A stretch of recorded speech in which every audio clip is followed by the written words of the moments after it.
We're live. Good morning. This is Senate Judiciary once again. Before we get started on the budget items with Ben Novogowski from Legislative Council, I just want to explain what happened yesterday. There's been some misunderstanding from some of the advocates for H288, particularly Hickok and Boardman. I must say I was surprised at the email. Yesterday, when we finished our agenda, when we were getting ready to do 288, we had either 15 or 20 minutes left because we were going to adjourn at 11:45 yesterday morning.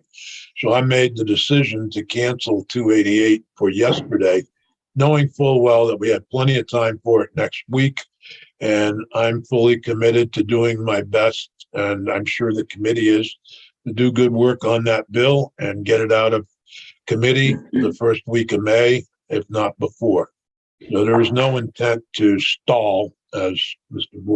Labonte said. We're not stalling the bill. I just felt personally that to try to start taking testimony on the bill and then not even get through a witness would not be the best way to use our time. So that's what happened. We will take it up next week.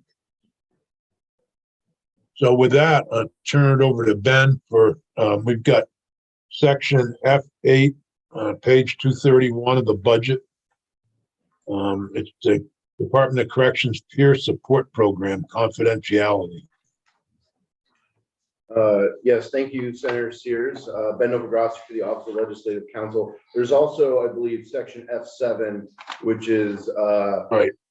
sort of an intent section that was tied with section B1101, B1. Okay, you're correct. Yeah, that we reviewed on the 19th. So just refresh the committee's memory. So that portion of section B proposed to commit $500,000 to the Department of Corrections for professional development. F7's tied to that to establish sort of the intent behind that commitment. And I believe one of the things that the Appropriations Committee was looking at is that the department received a $500,000 training grant from the Department of Justice, which makes the $500,000 appropriation unnecessary. Okay. Yeah, so this is tied to that, and whether the committee desires to keep the intent language, which is really just to continue and engage in professional development. Subsection B outlines that the department's obligation to contract or expand an existing contract with a vendor to provide those professional development services. And then subsection C is a report back to the House Committee on Corrections and Institutions on or before March 15th on the progress of that professional development program. What page is that on? That's on page 230 and running on to the top of page 231. Thank you. Well, The pages are posted on the committee page. okay. Yeah, that's what I'm reading, but I'm trying to find the study. Well, it's not so much a study as really just a report back by the department and frontline staff sort of on the progress and effectiveness on it. Well, So it's just to that committee, right? correct. It's kind of interesting. Hear that report? Yeah, I think this is a tendency. I also am concerned about on page 235 or 234 to 235 and line 17F all the way through. Right. And Where that's the peer support program, which I can go through in F8. I was just taking F7 first. But given last year's work on qualified immunity, I think what they're doing is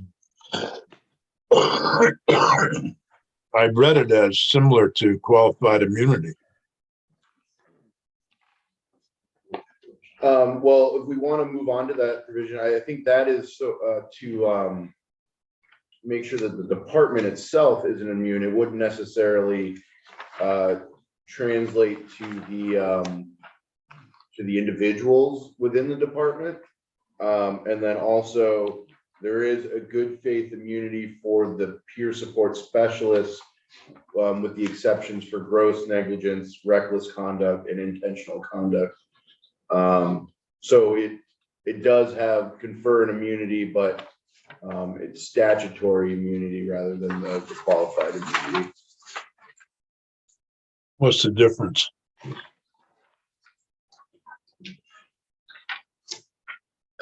Well, didn't refresh my memory on this one. But, Well, you wrote the, you worked on qualified immunity, Ben, that's Right. why I asked. well, qualified immunity would have to be clearly established law, which is really something where there is precedent. So court case that's more or less on point that would show that the law was clearly established prior to the conduct occurring. This is sort of a legislative intent, and there are statutory immunities that do exist, and this does mirror some of it, at least as far as the language accepting gross negligence and intentional and reckless conduct. So it may inform a qualified immunity analysis, but it is different in the sense that it's statutorily based as opposed to qualified immunity, which is really sort of a common law construct.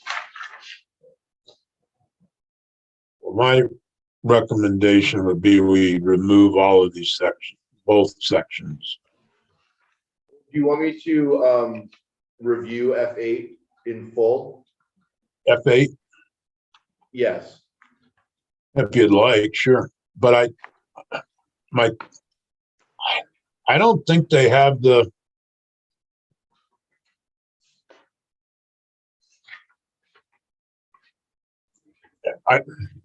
yeah, go ahead and review it. That's fine. Okay. So F7, just to clarify, was tied to that section B language. F8 is separate and apart, and it would add section 126 to title 28, which would establish a peer support program within the Department of Corrections. Some confidentiality provisions around that. So this was largely modeled off of H342 of this year, which was the peer support program for EMS workers. This essentially is a program established within the department to provide people that have experienced sort of a traumatic events either at work or in other settings to have a peer support specialist at their disposal, for lack of a better term. And you'll see in subsection A, there are various definitions. So a peer support specialist is someone that's a department staff member who, by reason of their prior experience, training, or interest, has expressed a desire and has been selected to provide appropriate peer support services to a participant in the program through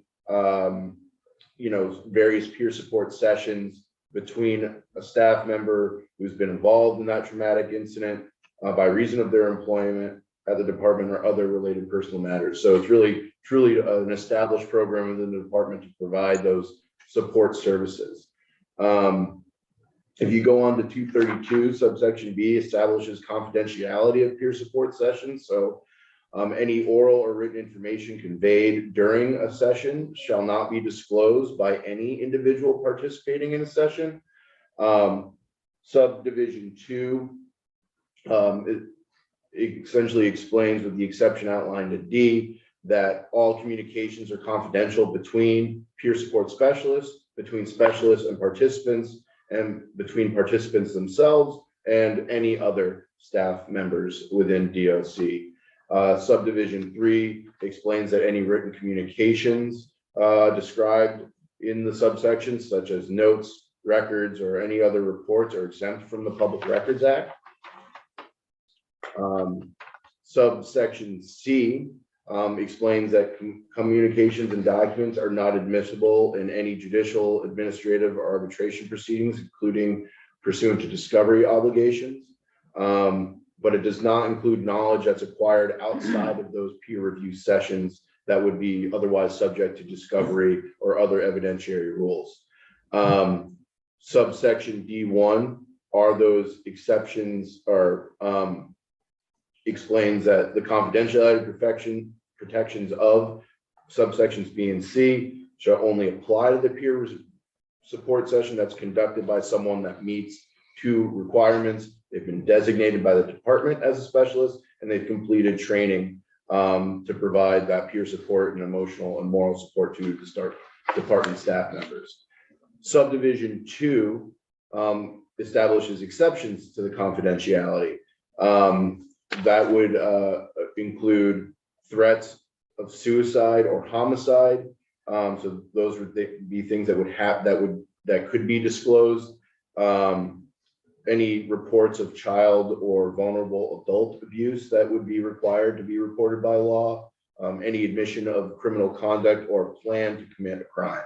So those would be things that do not have to be confidential.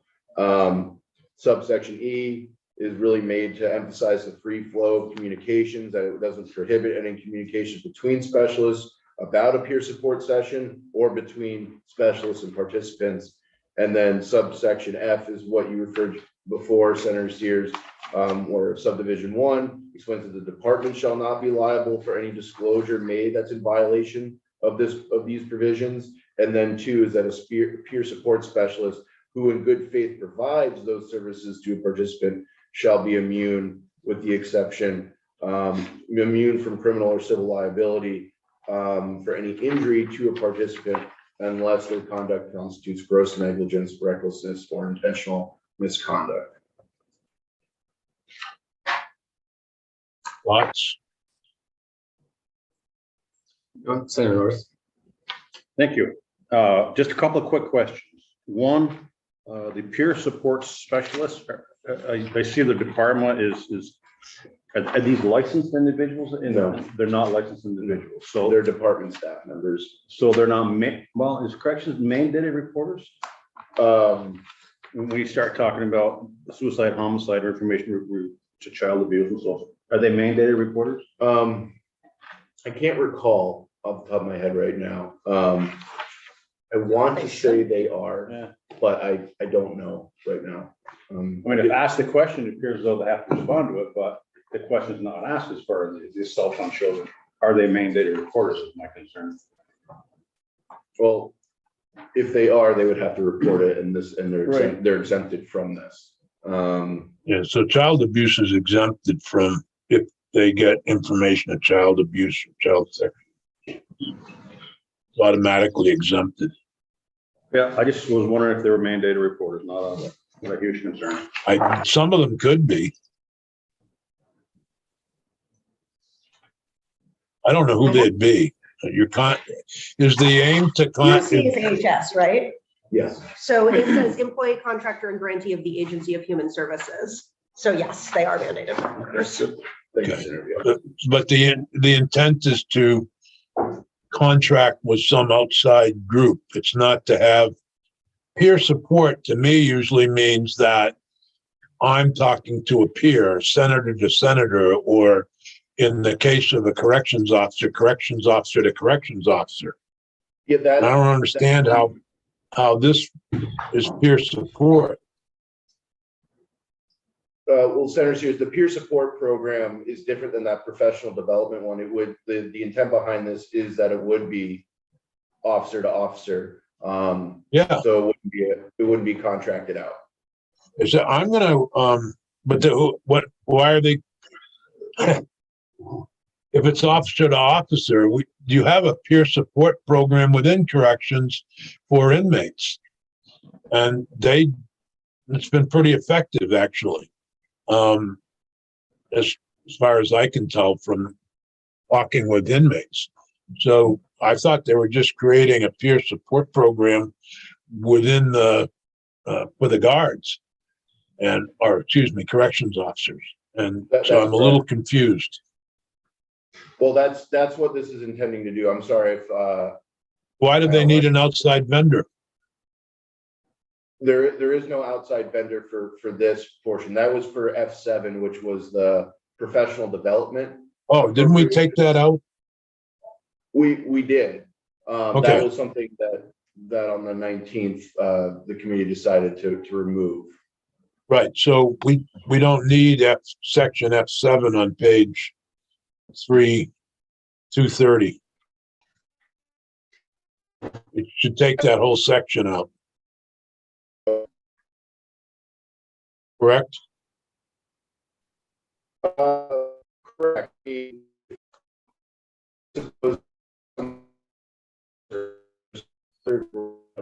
$100,000 that's going to go towards the current contract for professional development. It may be, it's a policy decision, I suppose, if you think this intent language in the report back on the continuation of that contract, which might be funded by that other source, that's a policy decision for you.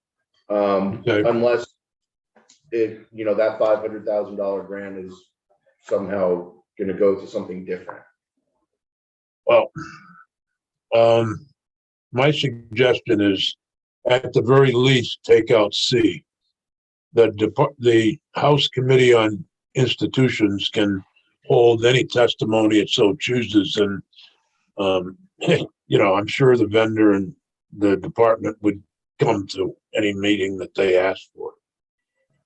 Yeah, I've shut off my video because I'm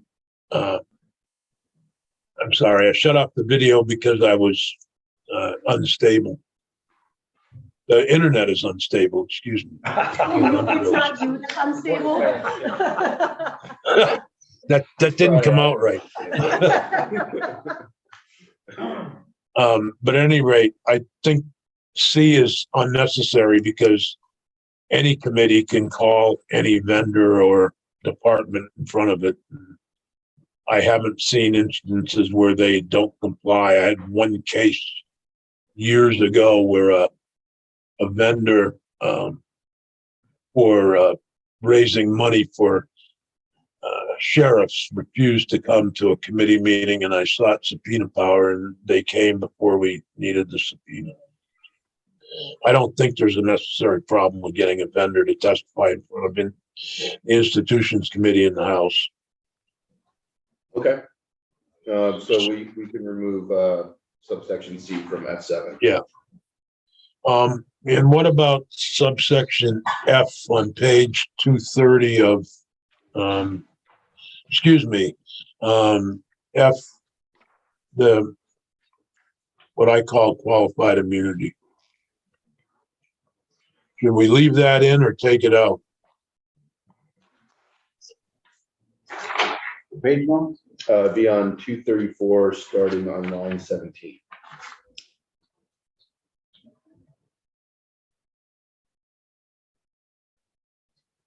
I guess my question is, are there any other, is this something specific to this peer support specialist? Do we offer this kind of immunity to other people within the correction system?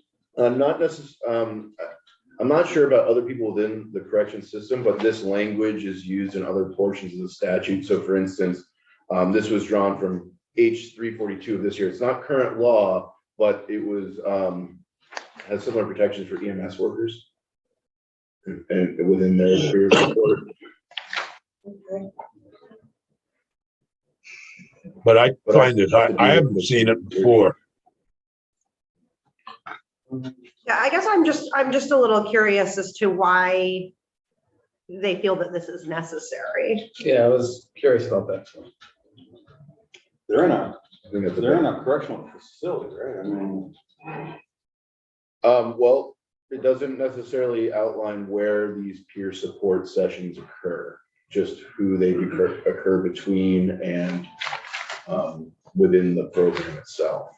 So question for you, Ben, if a CEO is talking to a peer support specialist and they're talking about discrimination that they're experiencing in their job, and it's a potential employment, and there could be a potential employment lawsuit on the line, is there would this section indemnify the Department of Corrections if that's something that's happening?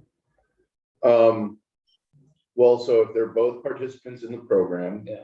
And, you know, a CO outlined some sort of discrimination and there was a disclosure made about that. Then theoretically, yes, it could act as an immunity for the department itself. And if it was the specialist that disclosed the information for them as well, unless it was done in, you know, they were acting out of gross negligence or intentional. So would it just be that conversation that can't be included in any evidence or discovery, or would it be the entire suit or the entire cause of action? So anything that's learned during a session, if that information is learned during the normal course of employment or through some other way, it could be disclosed. Okay, but not if it was disclosed in that conversation. Correct. Unless it involved one of those specific exceptions, abuse, Yeah. you know, suicide or homicide, threats, criminal conduct, or plan to commit a crime.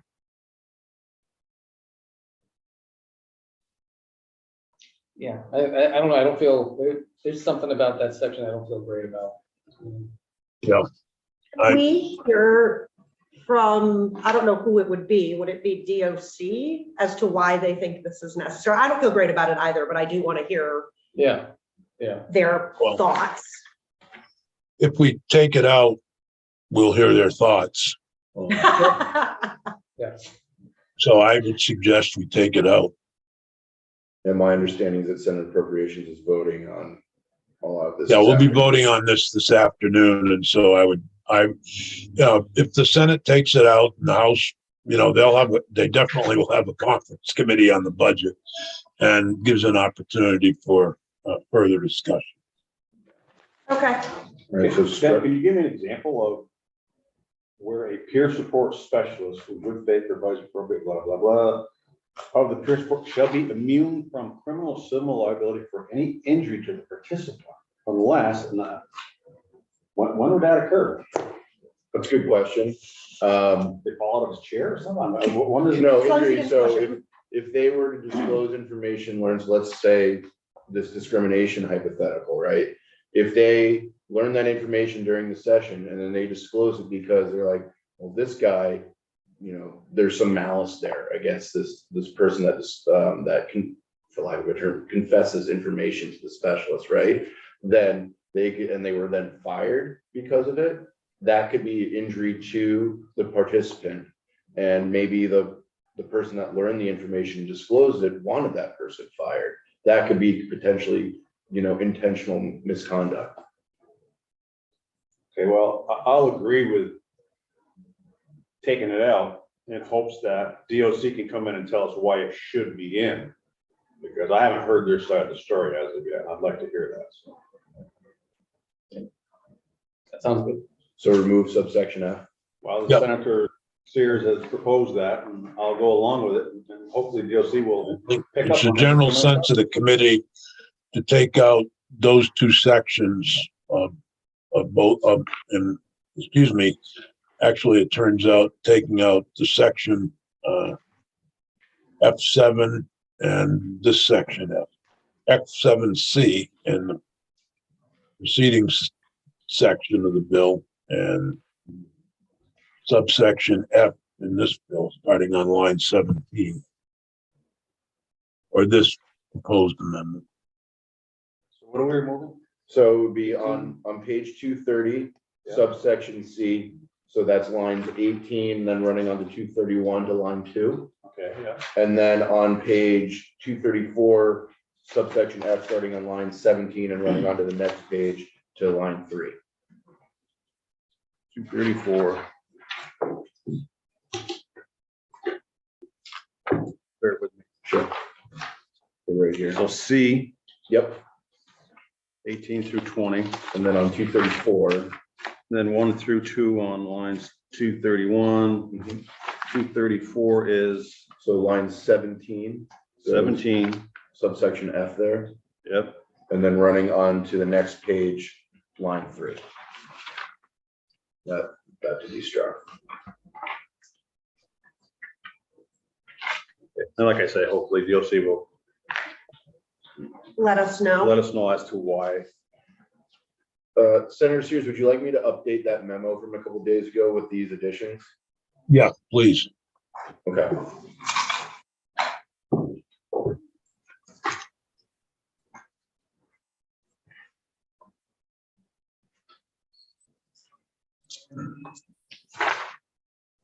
That for today? Okay, and actually, I believe last night or yesterday afternoon, many of the decisions regarding the budget numbers for the judiciary, court diversion, defender general, state's attorneys, etc., were made. And they're all increases in base spending, which is difficult to do. And I would say roughly that in the bill, over the governor's recommends, the defender general was, the House changed 500,000, and I believe we added 300,000 or 400,000 to that. And I could stand corrected based, because I didn't bring the numbers home with me.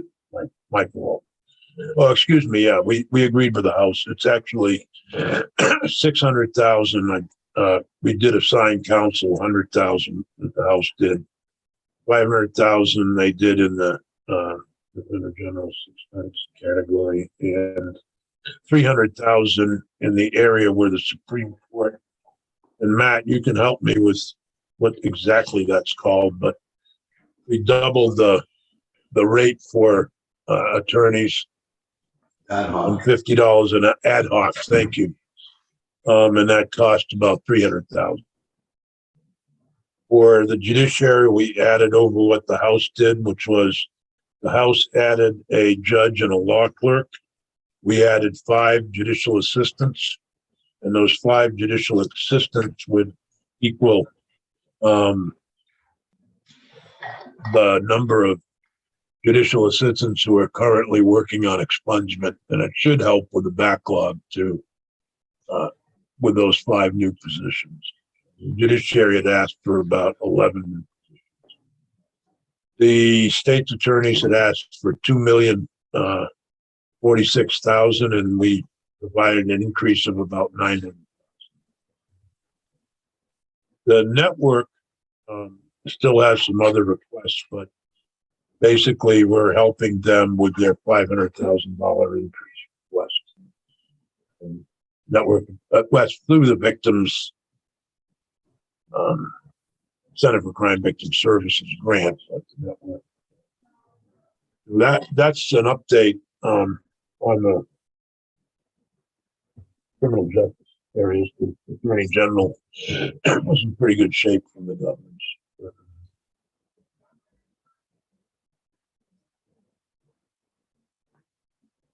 I thought it was really fairly fair. Personally. The base pressures are huge. Increase the base, and without the ability to increase taxes, difficult to increase spending very much because it takes no income.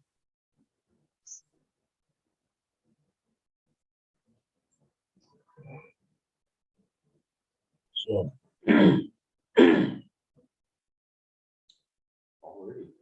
I know it's always exciting to get down to that last minute chopping and cutting, but we do the best we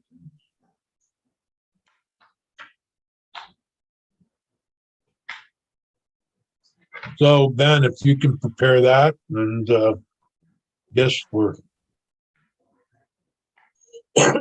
Peggy, if you want to post that agenda for next week, might give comfort to the folks that are concerned about H-288 not getting taken up. Yep, if I don't, even when I post it, it won't show up, I don't believe until, over the weekend. Well, maybe if you'd share a copy with Senator Bohowski and Senator Bruce so they can respond to their constituents. Thank you. That we're not leaving the bill. Senator Sears, just to clarify, so I'll add those changes to F7 and F8 to that memo. Did you also want me to outline what you just reviewed about the base funding? Sure. I didn't know you had it, Ben.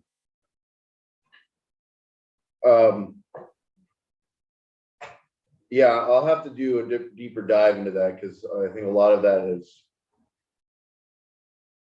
outside of what I've been working on, but I'll look into it. Yeah, good. The other, Peggy, why don't we go, why don't we adjourn?